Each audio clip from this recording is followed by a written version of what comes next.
Good morning mga idol, nagising na tayo ng wala sa oras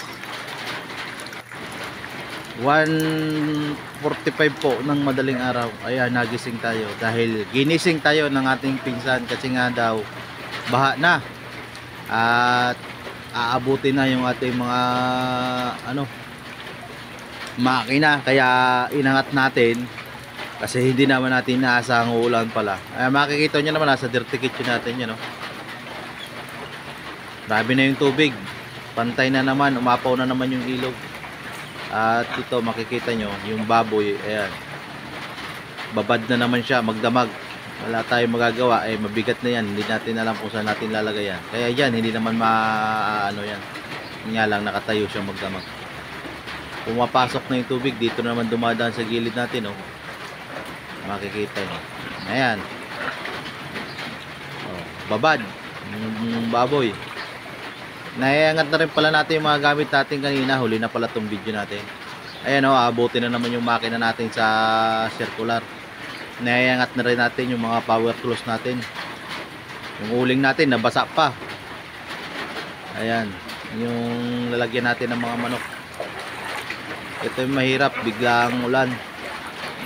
Ayan, o, hindi natin inaasahan. Yung tubig ipapunta na naman doon sa sakahan, sa palayan. Ayun, oh. Ay tingnan nyo, pantay na naman yung tubig. Buti kamo hindi na pumapasok dito sa atin, di parehas nung nakaraan. At ganito naman yung itsura ng kamay ko. Yan, nadali yan. Saka mamadali natin, nadali sa yero. Yan.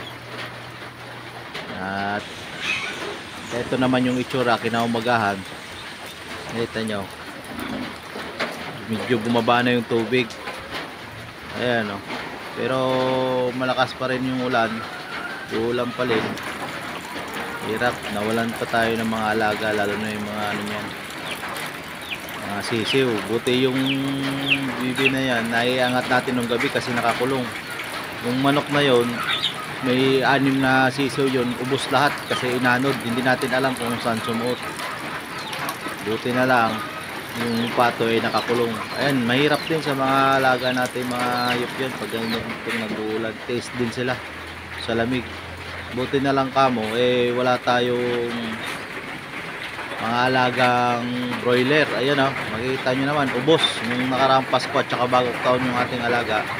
Ngayon, wala pang dumarating na sisiw doon sa ating pinagkukuhanan. Kaya yan, bakante yung natin. Nakikita nyo yung hollow block na yan. Yan yung gagamitin natin doon sa panibagong kulungan na gagawin natin dahil sa magdadagdag tayo ng alaga at di na kasya doon sa ating kulungan.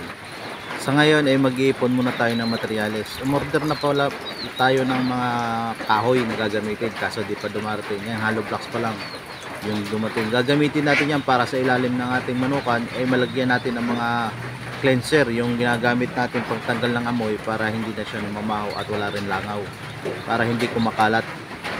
Ayan, i-update ko kayo sa mga susunod na kaganapan dito sa ating munting manukan. Pangapaalam po.